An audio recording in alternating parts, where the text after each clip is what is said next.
మేడారంలో గద్దెలు ఆలయ ప్రాంగణాన్ని సీఎం రేవంత్ రెడ్డి పునఃప్రారంభించి కుటుంబంతో సమ్మక్క సారలమ్మకు ప్రత్యేక పూజలు నిర్వహించారు. గద్దెల ప్రాంగణంలో పైలాన్ను రేవంత్ ఆవిష్కరించారు. ఈ సందర్భంగా మనవడు రియాన్స్ తో కలిసి తులాభరణంలో పాల్గొని వనదేవతలకు 68 కేజీల బంగారాన్ని సమర్పించారు.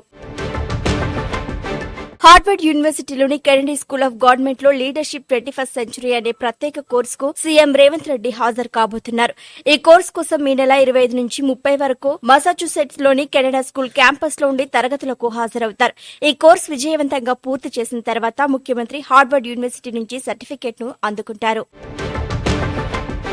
నైనీ బ్లాక్ టెండర్లు రద్దు వ్యవహారంపై బీఆర్ఎస్ నేత హరీష్ రావు తీవ్ర వ్యాఖ్యలు చేశారు. బీజేపీకి ముఖ్యమంత్రి రేవంత్ రెడ్డి మధ్య సంధి లేకపోతే ఈ అంశంపై సీబీఐ విచారణకు బీజేపీ పార్టీతో పాటు కేంద్ర మంత్రి కిషన్ రెడ్డిని ఆదేశించాలని డిమాండ్ చేశారు. సీబీఐ విచారణకు ఆదేశిస్తే తన వద్ద ఉన్న అన్ని ఆధారాలను సమర్పిస్తానని హరీష్ రావు అన్నారు.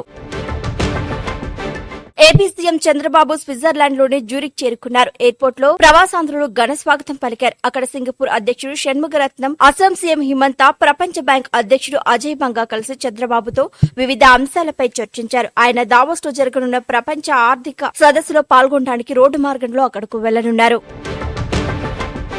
జంతు హింసపై రేణు దేశాయ్ మరోసారి మండిపడ్డారు. కుక్కకాటు కారణంగా మనిషి చనిపోతే స్పందించే వ్యవస్థలు రోడ్డు ప్రమాదాలు, హత్యలు, అత్యాచారాలపై ఎందుకు స్పందించడం లేదన్నారు. వీధి కుక్కలను చంపడంపై రష్మితో కలిసి ప్రెస్ మీట్ ను నిర్వహించారు నటి రేణు దేశాయ్. రోజుకు ఎంతో మంది రోడ్డు ప్రమాదాల్లో ప్రాణాలు కోల్పోతున్నారని, వాళ్ళ ప్రాణాలంటే లెక్కలేదని ప్రభుత్వాన్ని ప్రశ్నించారు.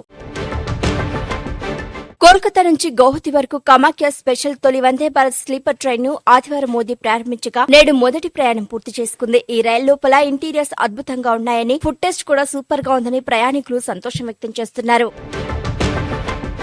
ప్రముఖ నిర్మాత బండ్ల గణేష్ తిరుమల యాత్రకు బయలుదేరారు. ఫిలింనగర్ లోని టీటీడీ దేవస్థానంలో శ్రీ వెంకటేశ్వర స్వామివారి దివ్య ఆశీస్సులు తీసుకుని సంకల్పయాత్రను ప్రారంభించారు. తన సంకల్పయాత్రకు ఏ రాజకీయ పార్టీతోనూ సంబంధం లేదని తెలిపారు.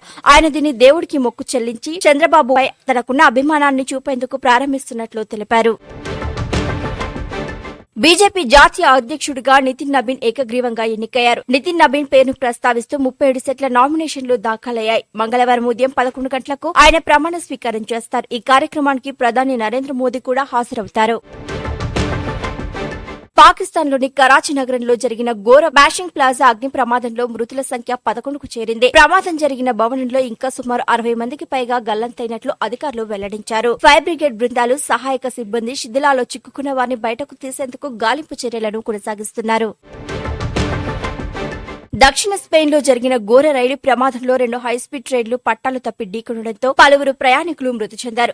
ప్రమాద సమయంలో రైలు బోగీలు పూర్తిగా దెబ్బతిన్నాయి. బోగీలో ప్రయాణికులు చిక్కుకున్నారు. ఈ ప్రమాదంపై స్పెయిన్ ప్రభుత్వం విచారణను ప్రారంభించింది.